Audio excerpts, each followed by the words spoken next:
Tenez-vous correctement, je vous prie. Vous êtes dans le bureau d'un juge d'instruction, un petit peu de respect. Alors, vous êtes monsieur Pierre Salomon Mokhtar Duchamp. Eh ben, tu parles d'un prénom à la con. Qu'est-ce qu'il leur a appris à vos parents? Ils voulaient faire dans le consensus religieux? Enfin bon, ça ne me regarde pas.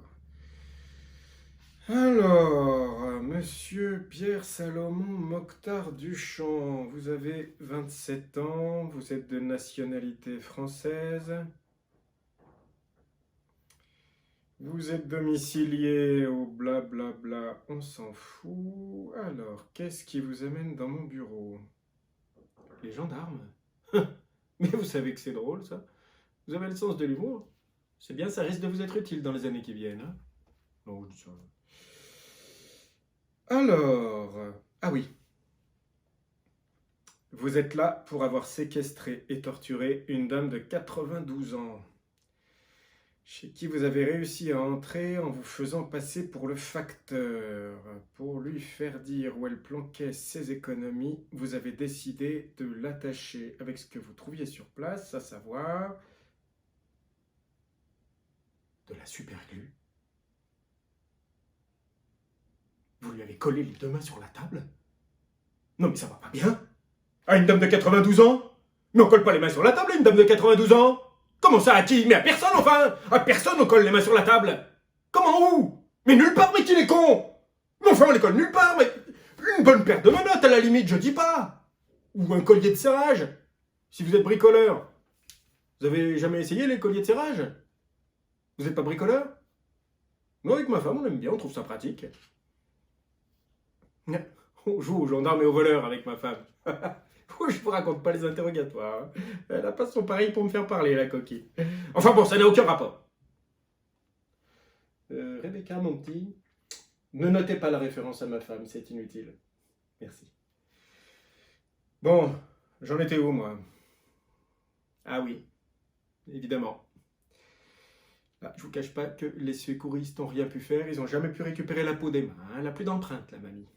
Alors elle, pour le coup, si elle veut faire un cambriolage, elle est peinarde, elle n'a pas besoin de mettre de gants. Elle n'a plus d'empreinte. Enfin bon, ça n'a aucun rapport. Non, Rebecca, notez pas ça. Alors... Ah oui, d'accord. Lui coller les mains, ça vous a pas suffi, donc vous avez voulu l'attacher en plus. Et vous aviez peur de quoi? Qu'elle s'enfuit avec sa table en chaîne collée aux mains? Vous la prenez pour qui, la grand-mère? Pour Lara Croft? Vous pensez qu'elle aurait pu aller où avec une table de salle à manger collée aux mains? Vous admettrez que c'est quand même pas ce qu'il y a de plus pratique pour prendre l'ascenseur?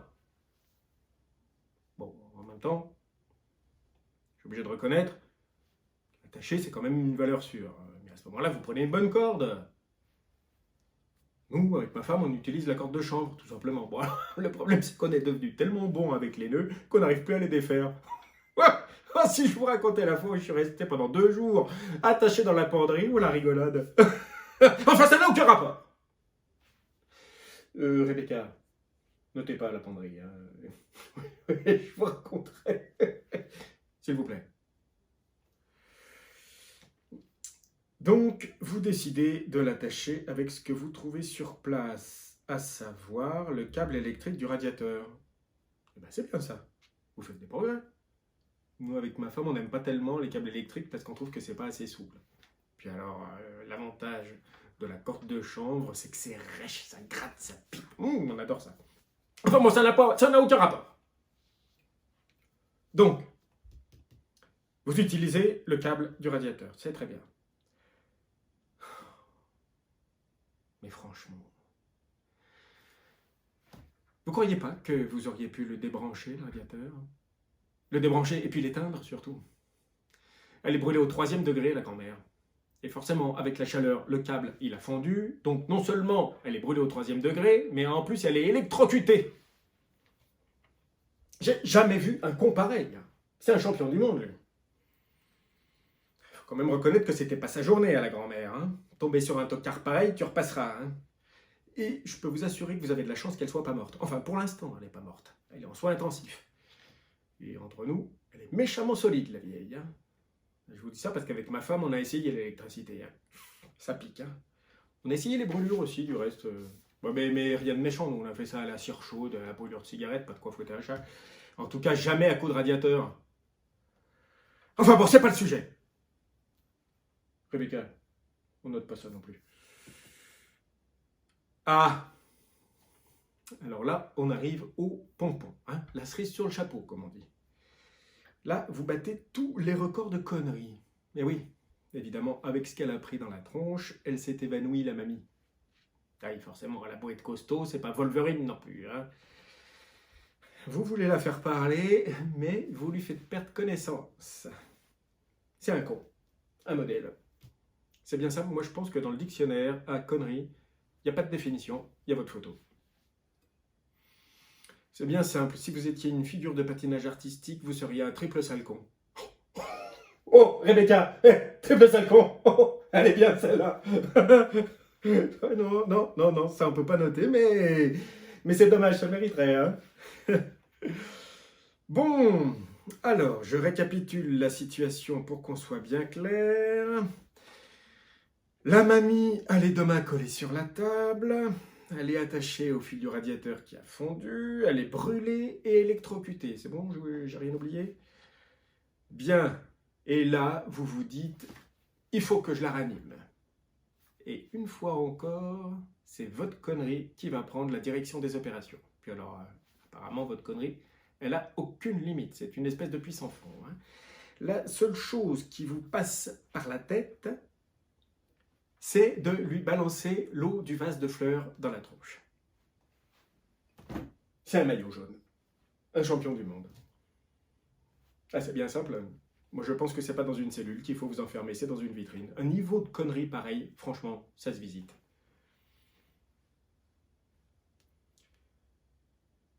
On devrait vous inscrire à Koh-Lanta, d'ailleurs. Hein? Koh-Lanta, c'est bon ça aussi. Alors lui, on est sûr qu'il va réussir les épreuves, hein, Koh-Lanta. Pourquoi c'est con de lui balancer l'eau des fleurs?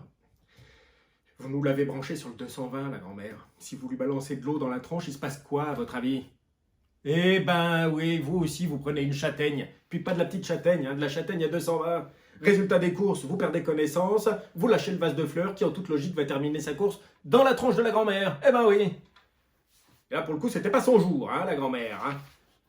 Et je vous cache pas que les pompiers et les gendarmes, ils ont mis du temps à comprendre ce qui avait bien pu se passer. Et ils avaient retrouvé un magnifique morceau de porcelaine de Limoges planté dans la langue de la mamie. Ils se demandaient d'où ça pouvait venir.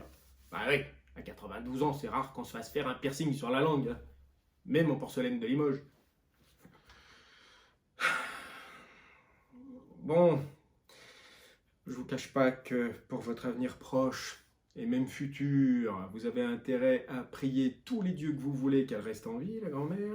Vu votre prénom, vous avez le choix dans les dieux. Comment, Rebecca? Ah non, il n'y a pas de contrepétrie, non, vous avez le choix dans les dieux. Coquine. Alors, j'ai rien oublié, vous voulez rien ajouter? Non, vous contestez pas les faits, j'imagine. Très bien. Les gendarmes vont vous raccompagner à votre cellule. Comment? Une mise en liberté en attendant votre procès? Ça, c'est ce qu'on appelle le sens de l'humour. Et pourquoi pas un poste de gardien de nuit dans une maison de retraite pendant que vous y êtes? C'est un champion du monde. Allez, Oust, sortez de mon bureau. Oh, au fait, avant que vous partiez, une petite info qui devrait vous plaire. La mamie que vous avez agressée est une riche héritière qui ne supporte pas les banques. Son matelas dans sa chambre, c'était pas des ressorts qu'il y avait dedans, c'était 18 millions d'euros en petites coupures. Ça devrait vous faire réfléchir à votre niveau de connerie.